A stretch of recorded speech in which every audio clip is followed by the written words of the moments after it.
Game 2 of the World Championship match 2023.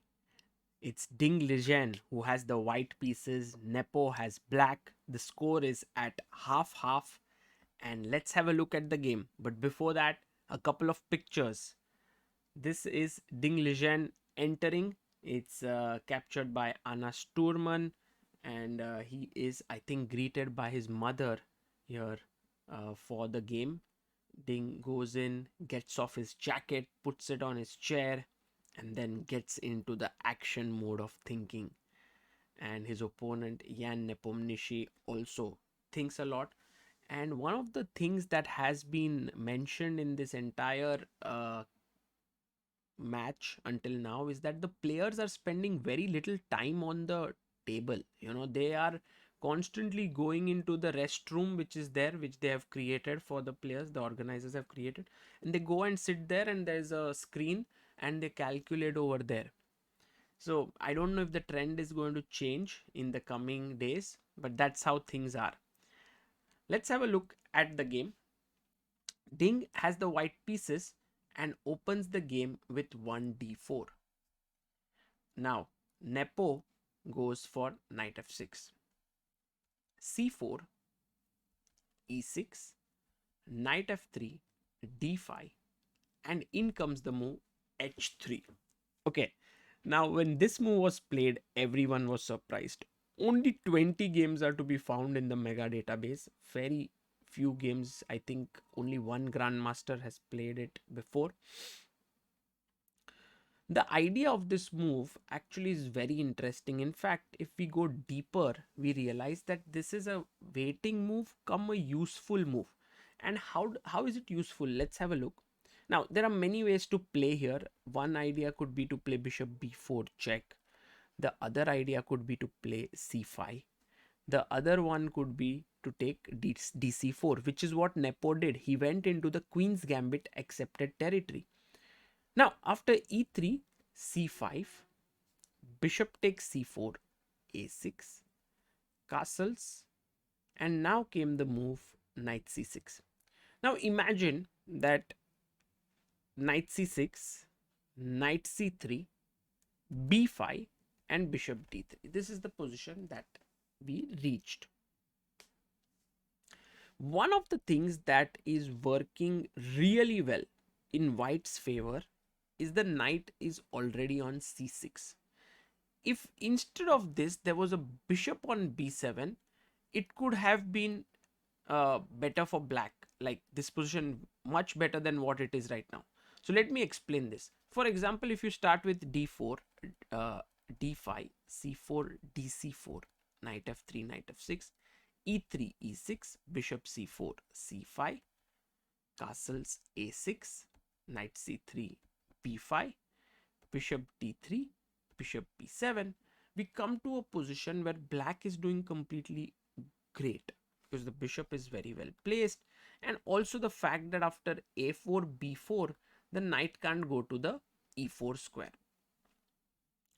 But if we go back to our line, and over here if we see that black plays b5, bishop d3, bishop b7, you realize that the knight is no longer placed on c3 because you have played the move h3.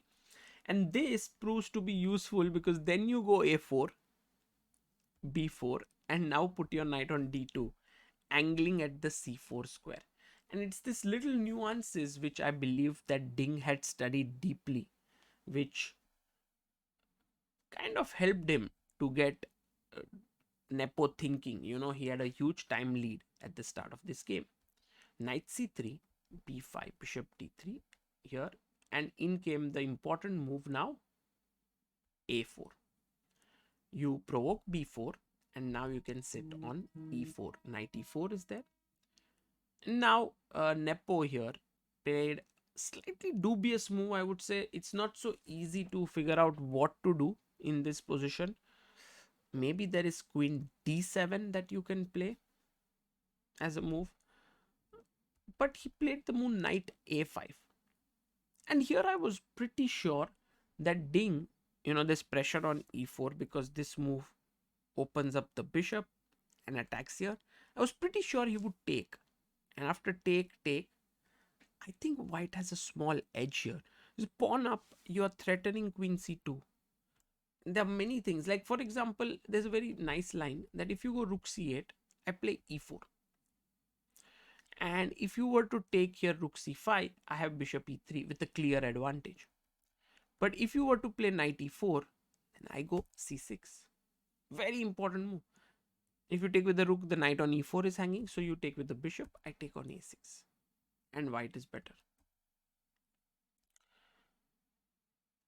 Maybe after dc5, black must play bishop e4. After takes, rook takes, knight e4, c6. Already the position is very interesting. Like if you take knight c6, I have bishop d2 with the idea of rook c1. White is doing really well. And if you play knight b3, rook b1, rook d8, knight d4, king e7, f3, white is slightly better and is pushing in these positions.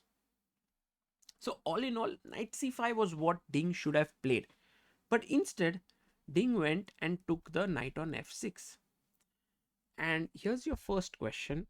How do you recapture back on f6?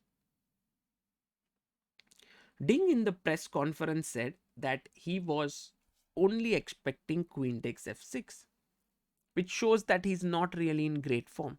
And he had, I think, prepared e4 against it, threatening bishop g5. Nepo played the excellent move g takes f6. And I really like it. The main point is that your bishop combined with the rook coming to g8 is going to put a lot of pressure, and a lot of the viewers who are watching this live started to draw parallels between this game and Kramnik versus Anand 2008 match, where Anand would attack on the g file. e4 played by Ding. dc5 was possible, but then maybe queen d7, and black is doing fine. e4. And now what did Nepo play here? A very important move actually to start getting an advantage here. Yes, the move is c4. And I really like this move and I appreciate this move greatly. Why? Because after c4, you are hitting the bishop, but also at the same time, as white, you feel like you have these huge central pawns. But it's not enough. The thing is that these pawns become targets in this game, as you will see.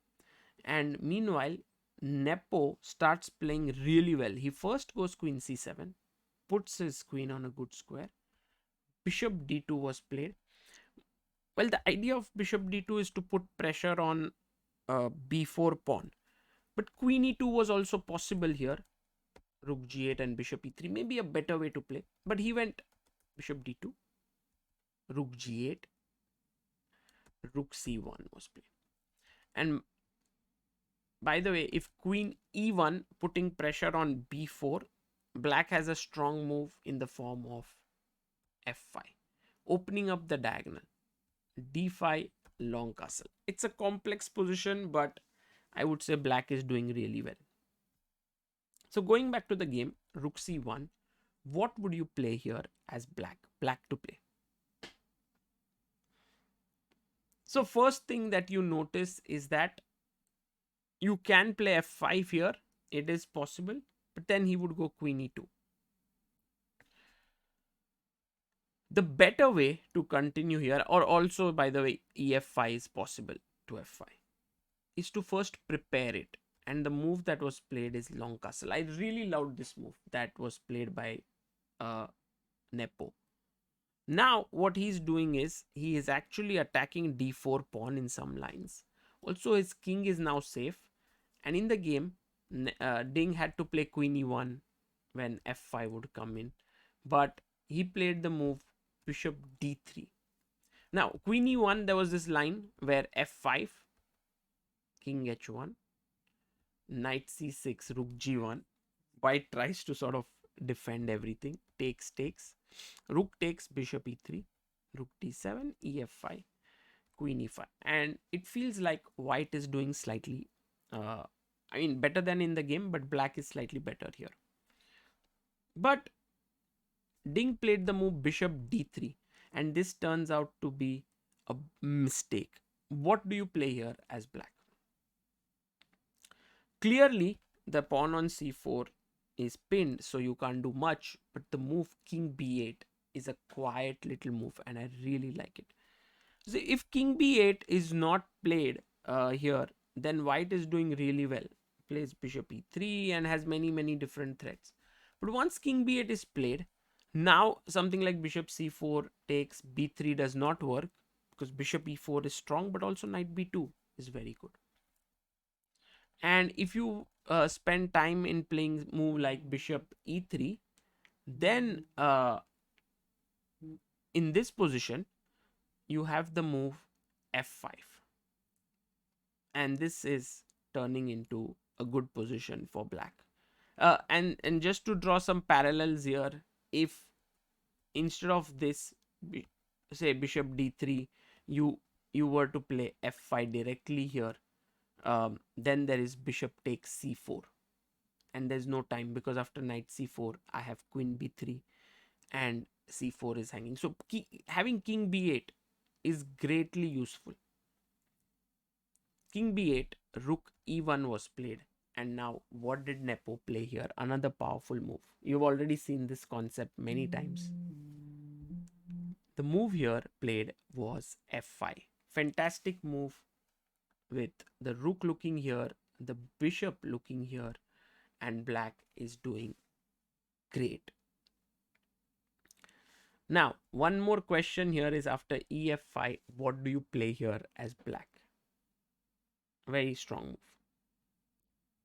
Yes, the move is rook takes d4, and this is something that has to be calculated. You could play bishop f3, queen f3, and rook d4, but the point is that after rook d4, knight d4, rook g2,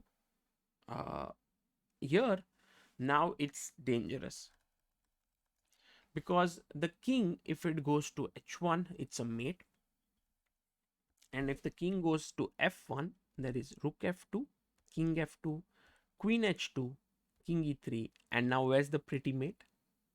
Bishop h6. So e takes f5 is not possible, and bishop c2 could be played, which was played by Ding in the game. And now Nepo finds another beautiful move. I really like this move. In fact, there are many good moves here, but Nepo finds really the most amazing accurate way. So you have put pressure on e4, the pawn is unable to move.